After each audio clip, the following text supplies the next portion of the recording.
quack, what it do?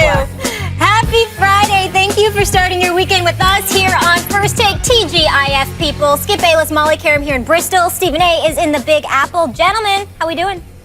Good morning. How y'all doing? Well, I think I'm doing a little better than you are. You seem like you're a little mellow today. I got a lot of stuff going on, including this stuffiness. Yeah. I'm all right, though. Well, I'm ready to roll. We'd give you a hug if you were here. I appreciate that. Here we go. Thank you. We got go. some It's good time for your NFL to beatdown. talk. It's time for your beatdown. Let's go. Okay, Oh, snap. Oh, Even when he's playing hurt. It's divisional weekend in the NFL, and we're going to get into all of it. And we also know we're going to touch on Skip Spurs beating LeBron's Cavs last night. But first, let's kick things off with Russell Wilson versus Cam Newton. The last time Carolina faced Seattle was at CenturyLink. It was advantage Panthers 27-23. Marshawn Lynch was banged up in that game, and he is this time around, too, dealing with that abdomen. But he texted our Kenny Mayne, "I'm ready." That was Cam's only win versus Russell. He's 1-4 against him. This time around, of course, it's in Charlotte. Will it be Seattle or Carolina in the NFC Championship game? Stephen A. Skip Bayless, Molly. Considering the fantastic year that the Carolina Panthers have had, it would be sacrilegious to bet against them. Cam Newton is my league MVP. Josh Norman has established himself as a stud, an elite corner in this game. Their defense in the middle, particularly with Kuechly and Thomas, is no joke. They can get at the quarterback. They've got speed on their defense. They've clearly been the best team in the NFL. Nothing but love and tremendous respect for what I have seen from them. But my Super Bowl pick at the beginning of the season was the Seattle Seahawks, and I am not jumping off the boat. I'm going to have to see somebody knock them off before I believe that could happen. I'm paying no attention and giving little credence, if any at all, to what happened against Minnesota, a game they clearly should have lost, until the Blair Witch Project went bad. And obviously it didn't happen because Blair Walsh missed his field goal, his 27-yard field goal. I'm paying no attention to that because I forgive any human being that's struggling in -7-degree weather, which is what it was in Minnesota last week.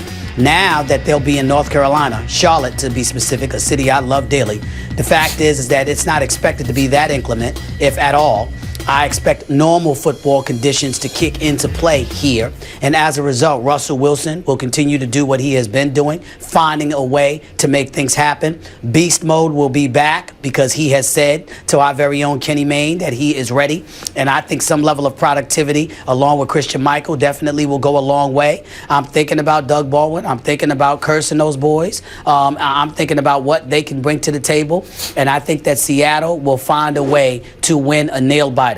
I am picking the Seattle Seahawks to win this game 28-27. Wow. In Charlotte. That's North pretty Carolina. high scoring, actually, 28-27. Yeah. I think Cam Newton and Russell Wilson are going to find a way to get a little loose. And I think both defenses are going to find a way to score a touchdown in this game. Really? Well, Yes. you can't be that under the weather because I must compliment you on how much respect I have for you having the courage of your convictions and hanging with your Super Bowl pick on a day I figured you would waffle and go with the chalk and say, it's probably the home team. Cam's been on such a hot roll this year, but you didn't. You stuck with your Super Bowl pick, and I am proud of you for doing that, even though you're going to be wrong about this pick. Because I got to tell you, I believe in Cam Newton this year, and I believe in that Carolina defense this year. And because of that, I've got to go with the hotter team to me, the team that has been so impressive from day one this year. I'm going to go Carolina, extremely physical, low-scoring game, 16-13. I'm going to go with Carolina's mojo and momentum over a Seattle team whose psyche I have never quite trusted. And I'm just curious, do you really trust what your team is made of this year? Because I see Super Bowl hangover, I see melees, I see doubt, I see disunity. I don't know what Marshawn's doing. Why didn't he play last week when he was cleared to play? They thought he was going to play, and at the last second, he took himself out of the flow. So there's something amiss. Something's never been quite right with your Seahawks. Do you really trust that today on the eve of their biggest test of the year? Well, Skip, it's not a matter of trusting it. It's a matter of you're picking when I make a pick on most occasions, what I'm imagining is you at your best against them at their best and who's going to be better. That's what I'm thinking when all your ducks are in a row. Now, obviously, one of the things that Carolina has to its advantage that we didn't even bring up is that when Carolina played Seattle and they won that game, when Cam hooked up with Greg Olsen, if you remember, Greg Olsen had 7 receptions for 131 yards. Well, Seattle, in that tight end spot, Jimmy Graham had 8 receptions for 140 yards. It was his breakout game for Seattle. Subsequently, he got hurt. He's not available now. So you have Seattle not having its tight end, Carolina still having its tight end, and Cam Chancellor, being the playmaker that he is, also gave up a couple of things. Pass interference call. Yep. Ultimately, he tried to bat down the pass, missed that opportunity, gave up a 24-yard reception to Kyle Rudolph that put Minnesota in position to kick the game-winning field goal before Blair Walsh blew it. The reality is that Cam Chancellor has to step up and play better than he did last week. But again, we're talking -7-degree weather. And I'm just of the mindset that Seattle will be at its best. I think Carolina will be ready to go. And I think it'll be a nail-biter, but I'm not going to veer away from my Super Bowl pick, although I won't be upset if Cam wins, because I love me some Cam Newton. I got it. And it would be lovely to see him go all the way. I'm not going to jump ship on my Super Bowl pick because I think they're right where I thought they would be at this moment in time, and there is no reason for me to change my pick, even though it's against a great Carolina team. Okay. Here's why I'm not buying your Seattle Seahawks, even though the public seems to be buying in because that point spread keeps dropping in favor of Seattle. How is it that the Legion of Boom has been so doomed late in games repeatedly this year? They did blow 5 fourth-quarter leads that should have been 7. Now, that's a lot. Those are all bad signs. But when I say it should have been 7, they were let off the hook, as you recall, in that Monday night game against Detroit when the ref missed the bat out of hell call at the back of the end zone, or Detroit wins that game. And then, obviously, as you just pointed out, they were really let off the hook last week in Minnesota by the Blair Witch Project, as Blair Walsh missed a chip shot 27-yard snap hook field goal that would have eliminated the Seattle Seahawks. So they have to know that they dodged that one, that they should have lost that game, should have lost the Detroit game and not even been in position to be in that game last week, and that they did blow 5 fourth-quarter leads, and that they also blew one to the Carolina Panthers at home back October 18th. Cam hits Greg Olsen up the seam, unchallenged, uncontested, uncovered. They blow the defense. They're left pointing at each other.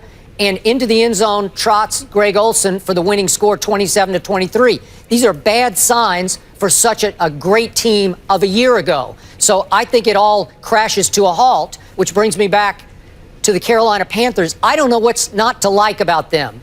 They led the NFL with 39 takeaways this year. They ran away with the turnover margin of +20. Jonathan Stewart is supposed to be back. I'm going to trust that he's back. Ted Ginn Jr., a guy you've been on occasionally on this show, has been nicked up, and he's said to be pretty healthy for this game. So 2 big weapons should be back in gear for this game. And then Cam is, as we all agreed, he ran away at the end with the MVP, and I think he'll play at the highest level because they broke through psychologically in Seattle. If you recall, Stephen A., 2012, 2013, 2014, Russell Wilson went in to Charlotte and beat them in the fourth quarter all 3 times, all 3 games, very low scoring, 16-12, 12-7, 13-9. All because Russell Wilson made one more play in the fourth quarter than Cam Newton could, as he was a young, growing quarterback at that point. So now I think the roles have flipped. The big brother, to me now, is the Carolina Panthers. So this time, I think they make the late play. Cam makes the late play. Somebody makes the late play. That maybe it's the defense that makes the late play that wins this game. Well, let's be clear. Probability is on your side. I can't blame you for anything that you just said. And if I hadn't picked Seattle as my Super Bowl pick and I wasn't confident with what I saw, as the season waned, then I wouldn't be making this pick. I would have jumped ship because I would have said, look, this is what I'm seeing and this is what it is, regardless of whether they were my Super Bowl pick or not. But I'm just of the mindset that there's still a question mark about the Carolina Panthers because they have not been here. And I look at them and I think about a guy like Ted Ginn Jr. He was limited to 1 reception for 18 yards in their last meeting. But at the same time, he has such electrifying speed that you still have to pay attention to him big time, and particularly not just with your corner, but with your safeties as well. But when I think about everybody else, they got to show and prove it to me. Jonathan Stewart's been around for a long time, so I have no questions about him. But Ed Dixon, Funches, I want to see what they have. I want to see what they bring to the table. And Cam Newton, even though he runs over people and he makes plays happen, I want to see him do that against the speed that exists on Seattle's side of the defense. Whether it's Cam or Earl Thomas or Bobby Wagner, it doesn't matter to me. I just look at all of these guys and the speed that they have, the ability they have to get at the quarterback. If you're going to beat Seattle, you've got to use your girth and your mass. Put your weight on them, muscle them around. That's your shot. I don't believe you beat the Seattle Seahawks with more athleticism and with speed, because I don't think anybody has that in droves above them. So because of that reality, I think to some degree that neutralizes Carolina by and large. It's not to say they're not going to get theirs and they're not going to have their moments, but I don't think they're running away with anything. And as a result of it, the tighter the game is, well, these are the two-time defending NFC champions and a Super Bowl champion. They've been here before. They've done that. They're looking to get to the Super Bowl for a third consecutive year, which is hard enough in and of itself. Excuse me. But at the end of the day, Skip, what it comes down to is that if it gets tight, I can sit there and say, despite the interception in the Super Bowl because of the stupidest play in history that was ever called, Russell Wilson has been here before. Marshawn Lynch, rusty and all, has been here before. Everybody practically on this Seattle defense has been here before. And if the game is tight, which I believe it will be, then I think it's a good bet, to look at Seattle and say they can knock these boys off. I'm not going to be mad if they don't, because I love me some Cam. But at the same time, it's not going to surprise me if Seattle finds a way to squeeze this out. I think the Twitterverse is on your side. That's just a gut feeling of mine. You think with Seattle? I think most people outside of Panther Nation think that Seattle will pull this off. I might like to communicate on Twitter from time to time, but be clear, I don't give a damn about what they think. I don't care if they're with me or not. That's the smartest thing you've ever said. Way to go. Stephen A. versus the world. All right, what's your final score?